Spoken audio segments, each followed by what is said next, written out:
열왕기하 6장 1절에서 14절까지 말씀을 함께 읽겠습니다. 선지자의 제자들이 엘리사에게 이르되 보소서, 우리가 당신과 함께 거주하는 이곳이 우리에게는 좁으니 우리가 요단으로 가서 거기서 각각 한 제목을 가져다가 그곳에 우리가 거주할 처소를 세우사이다 하니, 엘리사가 이르되 가라 하는지라. 그 하나가 이르되 청하건대 당신도 종들과 함께 가소서 하니, 선지자가 엘리사가 이르되 내가 가리라 하고 드디어 그들과 함께 가니라. 무리가 요단에 이르러 나무를 베더니 한 사람이 나무를 벨 때에 새도끼가 물에 떨어진지라.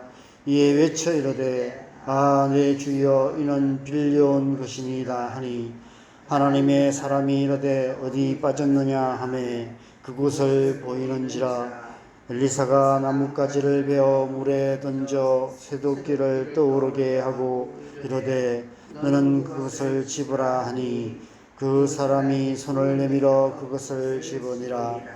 그때에 아람 왕이 이스라엘과 더불어 싸우며 그의 신복들과 의논하여 이르기를 우리가 아무데에 진을 치리라 하였더니, 하나님의 사람이 이스라엘 왕에게 보내 이르되 왕은 삼가 아무 곳으로 지나가지 마소서, 아람 사람이 그곳으로 나오니다 하는지라.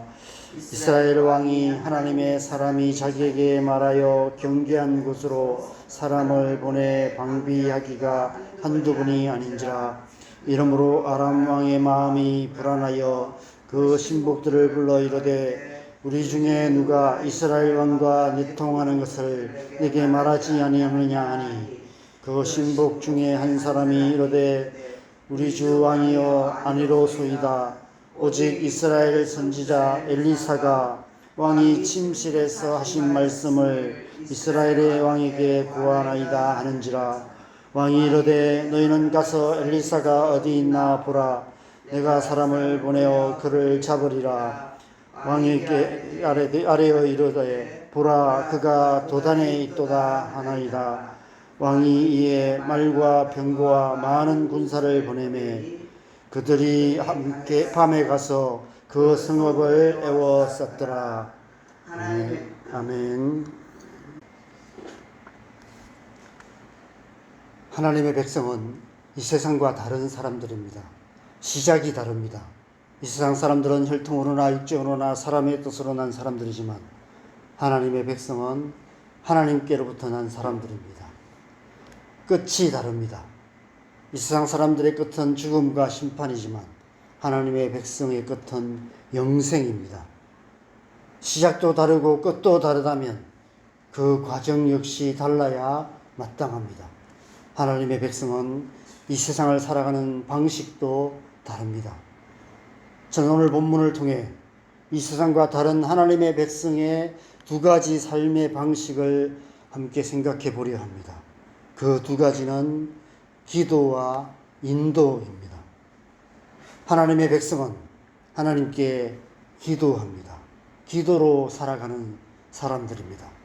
하나님의 백성은 성령의 인도하심을 따라 살아갑니다. 기도와 인도로 하나님 나라를 살아가는 사람들이 하나님의 백성들입니다. 이 세상을 살아가다 보면 누구나 공경에 처할 때가 있습니다. 하나님의 백성인 우리도 예외는 아닙니다. 때론 우리의 연약함으로 인한 실수와 실패로 낭패를 당하기도 하고, 때론 우리를 둘러싼 사람들의 악함으로 곤란을 당하거나 심지어 생명의 위협을 당하기도 합니다. 선지자의 제자들이 빌려온 새도끼를 물속에 빠뜨렸습니다. 아마 맑은 개울물이 아니라 깊은 웅덩이 물이었던 것 같습니다. 도끼 하나 잃어버린 것이 뭐 그렇게 대단하다고 이렇게 호들갑을 떨고 있나 싶겠지만, 당시 상황에서 새도끼는 오늘날 포크레인 같은 중장비만큼이나 귀한 것이었습니다. 아마 동네 유력한 사람에게서 빌려왔을 것입니다. 어쩌면 그 동네에 하나밖에 없는 도끼였는지도 모릅니다. 선지자들의 제자들이 빌리러 왔기 때문에 그 사람도 어쩔 수 없이 하나밖에 없는 귀한 새도끼를 빌려 주었던 것 같습니다. 그것을 잃어버렸다는 것은 그 사람의 밥줄까지 끊어놓는 것이 됩니다. 지금 선지자의 제자들이 큰 공경에 처한 것입니다. 그런데 엘리사 선지자가 아무 일도 아닌 듯 나뭇가지 하나를 던져서 깊은 웅덩이에 빠뜨린 쇠도끼를 물 위에 떠오르게 만들어 잃어버린 도끼를 찾게 합니다. 이솝과의 금도끼, 은도끼 이야기가 생각이 납니다. 쇠도끼가 물에 떠오르는 일이 어떻게 가능할까요? 엘리사를 통해 초자연적인 하나님의 능력이 나타나 그들을 공경해서 구원한 것입니다. 예수님께서 이 땅에 계실 때 초자연적인 능력으로 공경에 처한 수많은 백성들을 구원하셨습니다. 병든 자를 고치시고 눈먼 자를 눈뜨게 하시고 귀신 들린 자를 온전케 하시며 죽은 자를 살리시기까지 하셨습니다. 요한복음 9장에 보면 예수님께서 제자들과 함께 길을 가실 때 날 때부터 맹인된 사람을 보셨습니다. 제자들이 예수님께 이렇게 물었습니다. 선생님, 저 사람이 맹인으로 난 것이 누구의 죄로 인함입니까? 자기입니까? 그의 부모입니까? 예수님께서 뭐라고 대답하셨습니까? 이 사람이나 그 부모의 죄로 인한 것이 아니라 그에게서 하나님이 하시는 일을 나타내고자 하심이라 대답하셨습니다. 그리고 즉시로 그 맹인의 눈을 뜨게 하셨습니다. 하나님이 하시는 일, 그것은 우리를 공경해서 구원하시는 일입니다. 그것의 원인이 무엇이든 상관없습니다. 그것이 어떤 종류이든 상관없습니다. 누구든 상관없습니다. 누구든지 공경에 처한 자는 하나님의 구원을 받을 수 있습니다. 오늘 본문의 물에 빠뜨린 도끼는 우리의 연약함으로 인해 잃어버린 소중한 것들을 상징합니다. 여러분, 살아가다 보면 우리가 소중한 것들을 잃어버릴 때가 있습니다. 우리의 부주의나 우리의 실수나 우리의 연약함으로 소중한 것들을 잃어버리고 우리의 삶 속에 공경에 처할 때가 있습니다. 돌아보면 후회되는 일들이 많이 있습니다. 그것이 건강의 문제일 수도 있고 재정적인 문제일 수도 있고 관계의 문제일 수도 있습니다.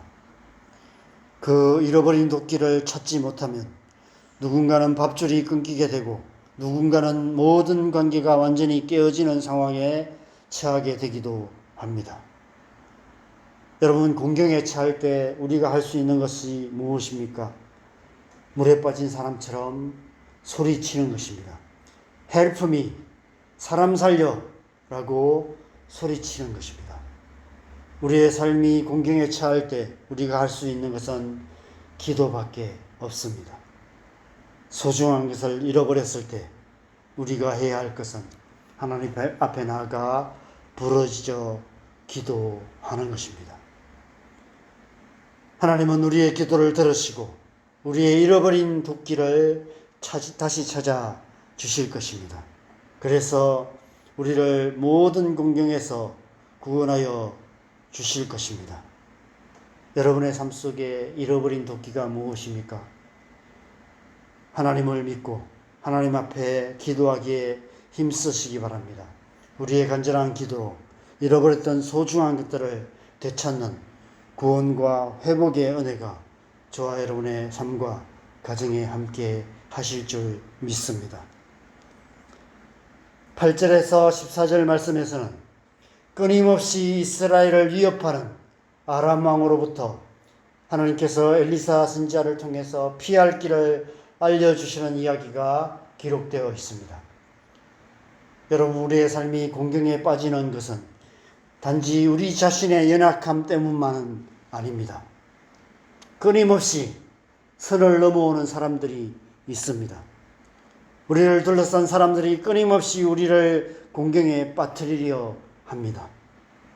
우리 사는 이 세상이 악한 세상이기 때문입니다. 우리 주변을 둘러싼 사람들이 그 자신의 약함으로 우리를 향해서는 악하게 구는 그런 일들이 일어나게 됩니다. 이 세상에서 하나님의 백성으로서 하나님의 백성답게 살기가 쉽지 않습니다. 그래서 사도 바울은 디모데후서 3장에서 이 세상을 말세에 고통하는 세상이라고 말하며 무릇 그리스도 예수 안에서 경건하게 살고자 하는 자는 박해를 받으리라 말씀하고 있습니다. 여러분, 어떻게 우리는 이 세상 한가운데서도 길을 잃지 않고 하나님의 백성답게 살 수 있을까요? 고린도전서 10장 13절에 사도 바울이 이렇게 말씀합니다.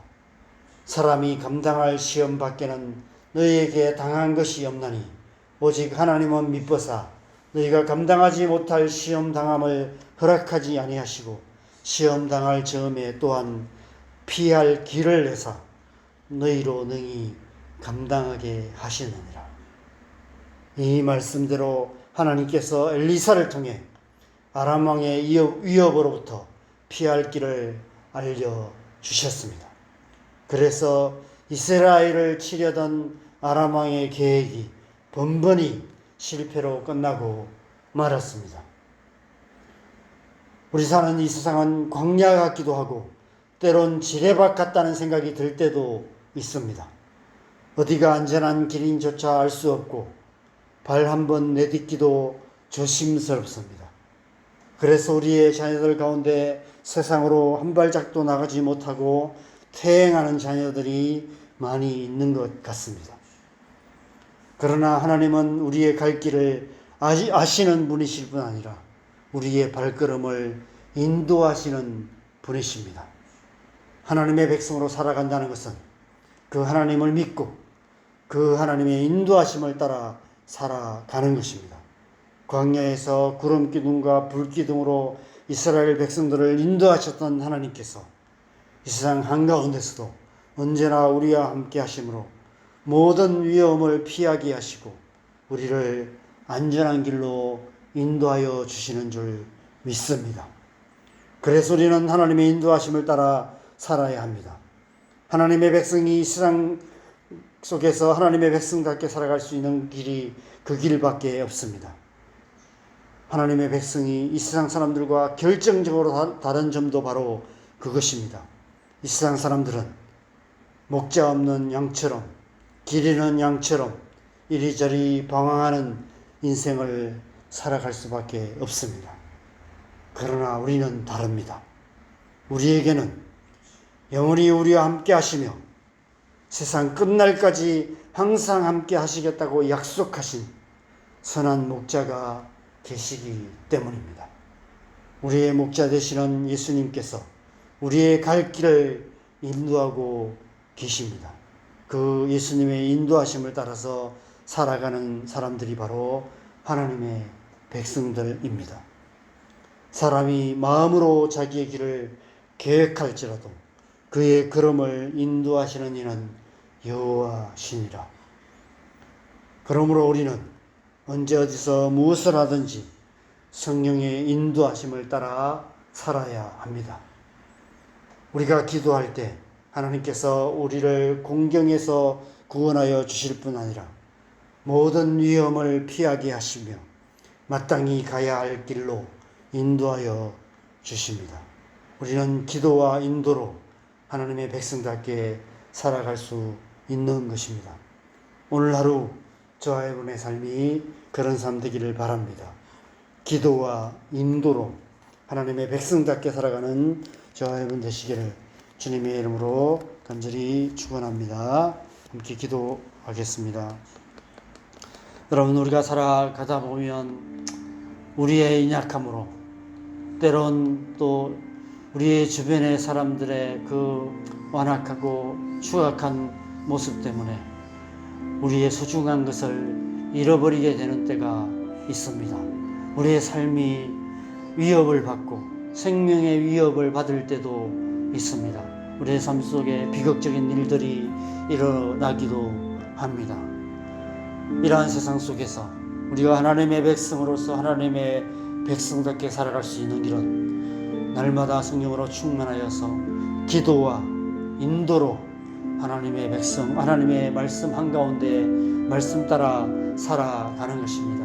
하나님 앞에 엎드려 기도하고 성령의 인도하심을 따라 살아갈 때 우리가 이 세상 한가운데서도 하나님의 백성답게 살아갈 수 있는 줄 믿습니다. 이 새벽에 우리의 삶을 그렇게 주님의 손에 맡겨드리십시다. 우리를 하나님의 생명의 길로 인도하시는 하나님의 손에 우리의 삶을 온전히 맡겨드리고 하나님의 인도하심을 따라 살아가는, 성령의 인도하심을 따라 살아가는 우리의 삶 되게 하여 주시옵소서. 우리의 삶을 주님 앞에 올려드리며 함께 기도하겠습니다. 기도하십시다.